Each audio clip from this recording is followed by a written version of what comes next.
ವೈಶಾಖ ಮಾಸ. ಶುಕ್ರವಾರದ ಬೆಳಗಿನ ಜಾವ ಬೆಳ್ಳಿ ಮೂಡುವ ಸಮಯದಲ್ಲಿ ಮೈಸೂರಿನಲ್ಲಿರುವ ಅತಿದೊಡ್ಡ ಪ್ರಿಯವಾದ ಕಲ್ಯಾಣ ಮಂಟಪದಲ್ಲಿ ಕೆಲಸಗಾರರೆಲ್ಲರೂ ಗಡಿಬಿಡಿಯಿಂದ ಓಡಾಡುತ್ತಿದ್ದರು. ಮದುಮಗನ ಕೋಣೆಯಲ್ಲಿ ನಮ್ಮ ಕಥಾನಾಯಕ ಜಯಂತ್ ಚಕ್ರವರ್ತಿ ತಯಾರಾಗುತ್ತಿದ್ದನು. 6 ಅಡಿ ಎತ್ತರ, ಮಾಸದ ಮೈಬಣ್ಣ, ವ್ಯಾಯಾಮ ಮಾಡಿ ಹುರಿಗಟ್ಟಿದ ತೋಳುಗಳು, 8 ಒಪ್ಯಾಟ್ ದೇಹ, ರೇಷ್ಮೆ ಪಂಚೆ ಉಟ್ಟು, ರೇಷ್ಮೆ ಅಂಗಿ ಧರಿಸಿ ತನ್ನ ತಲೆಯನ್ನು ಬಾಚಿಕೊಳ್ಳುತ್ತಿದ್ದನು. ಅವನ ತಮ್ಮ ಕಪಿಲನ್ ಚಕ್ರವರ್ತಿ ಅವನಿಗೆ ಸಹಾಯ ಮಾಡುತ್ತಿದ್ದನು. ಅಷ್ಟರಲ್ಲಿ ಜಯಂತ್ ಚಕ್ರವರ್ತಿ ಪಿ.ಎ. ವರದನ್ ಓಡಿ ಬಂದು ಉಸಿರು ಎಳೆದುಕೊಳ್ಳುತ್ತಾ ಸರ್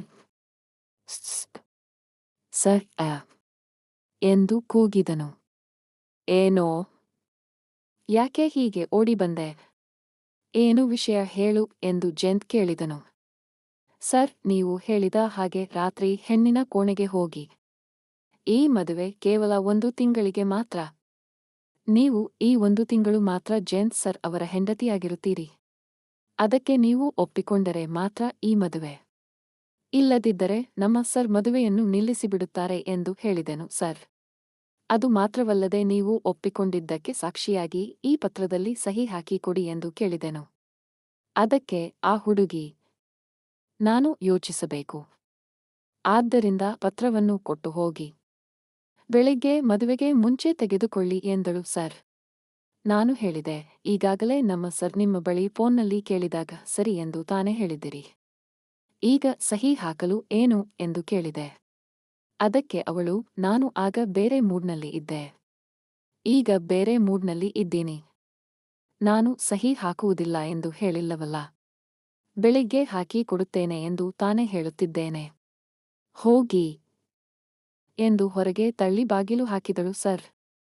ನಾನು ಸರಿ ಎಂದು ಬಂದುಬಿಟ್ಟೆ.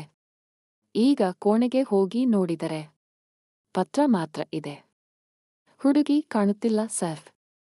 ಹುಡುಗಿಯ ಅಪ್ಪ, ಅಮ್ಮ, ಅಣ್ಣ ಎಲ್ಲರೂ ಹುಡುಕುತ್ತಿದ್ದಾರೆ ಸರ್ ಎಂದನು. ಏನು, ಹುಡುಗಿ ಕಾಣುತ್ತಿಲ್ಲವೇ? ಅಪ್ಪ ಅಮ್ಮನಿಗೆ ಗೊತ್ತಾ ಅಂದಾಗ ಗೊತ್ತಿಲ್ಲ ಸರ್. ಹುಡುಗಿಯ ಕಡೆಯವರು ಯಾರಿಗೂ ತಿಳಿಯದಂತೆ ರಹಸ್ಯವಾಗಿ ಹುಡುಕುತ್ತಿದ್ದಾರೆ ಎಂದನು. ಸರಿ ಬಿಡು. ಇನ್ನು ಇವರು ಬೇರೆ ಹುಡುಗಿಯನ್ನು ನೋಡಿ. ಅವಳು ನಮ್ಮ ಒಪ್ಪಂದಕ್ಕೆ ಒಪ್ಪಿ. ಛೇ, ಹೋಗೋ. ಈ ಆಸ್ತಿಯೂ ಬೇಡ, ಮದುವೆಯೂ ಬೇಡ. ಕೊನೆಗೆ ನಾನು ಸನ್ಯಾಸಿ ಆಗಿ ಹೋಗ್ತೀನಿ ಎಂದನು ಜಯಂತ್. ಏನು ಸರ್, ಹೀಗೆ ಹೇಳುತ್ತಿದ್ದೀರಾ? ಇದು ನಿಮ್ಮ ಕನಸು, ಉದ್ಯಮ ಸರ್. ಇದರಲ್ಲಿ ನೀವು ಎಷ್ಟು ಸಾಧಿಸಬೇಕೆಂದು ಗುರಿ ಇಟ್ಟುಕೊಂಡಿದ್ದೀರಿ? ಆಸ್ತಿ ಹೋದರೆ ಹೋಗಲಿ ಸರ್, ನಾವು ಸಂಪಾದಿಸಿಕೊಳ್ಳಬಹುದು. ಆದರೆ ಉದ್ಯಮ ಸರ್, ಉದ್ಯಮ, ಅದನ್ನು ನಂಬಿ 50,000 ಕಾರ್ಮಿಕರಿದ್ದಾರೆ ಸರ್, ನನ್ನನ್ನು ಸೇರಿಸಿ. ಅವರ ಕುಟುಂಬವಿದೆ ಸರ್ ಎಂದನು ವರದನ್. ಹೌದು ಕಣೋ. ಈಗೇನು ಮಾಡುವುದು? ಇಂದು ಮದುವೆ ನಡೆದರೆ ಸರಿ, ಇಲ್ಲದಿದ್ದರೆ ಸನ್ಯಾಸಿತನವೇಗ ಎಂದನು ಜಯಂತ್. ಸರ್, ಈ ಒಪ್ಪಂದವನ್ನು ಮಾತ್ರ ಸ್ವಲ್ಪ ಮುಂದೂಡಿದರೆ ಮದುವೆ ನಡೆದು ಹೋಗುತ್ತದೆ ಸರ್ ಎಂದನು ವರದನ್.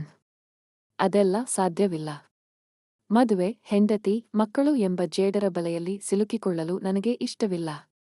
ಮದುವೆಯನ್ನು ಮುಗಿಸುತ್ತೇನೆ. ಉದ್ಯಮವನ್ನು ನನ್ನ ಹೆಸರಿಗೆ ಬದಲಾಯಿಸಿಕೊಳ್ಳುತ್ತೇನೆ. ಆ ಹುಡುಗಿಯನ್ನು ಮನೆಯಿಂದ ಕಳುಹಿಸುತ್ತೇನೆ. ಇದರಲ್ಲಿ ಯಾವ ಬದಲಾವಣೆಯೂ ಇಲ್ಲ ಎಂದನು. ಸರಿ ಸರ್, ನಾನು ಹುಡುಗಿಯ ಮನೆಯವರನ್ನು ಹೆದರಿಸಿ ನಿಮಗೆ ಒಂದು ಹುಡುಗಿಯನ್ನು ಏರ್ಪಾಟು ಮಾಡಿಕೊಡುವಂತೆ ಕೇಳುತ್ತೇನೆ ಎಂದನು. ಏನಾದರೂ ಎಡವಟ್ಟು ಕೆಲಸ ಮಾಡಬೇಡ. ಅವರು ಬಂದು ಅಪ್ಪನ ಹತ್ತಿರ ಹೇಳಲಿ.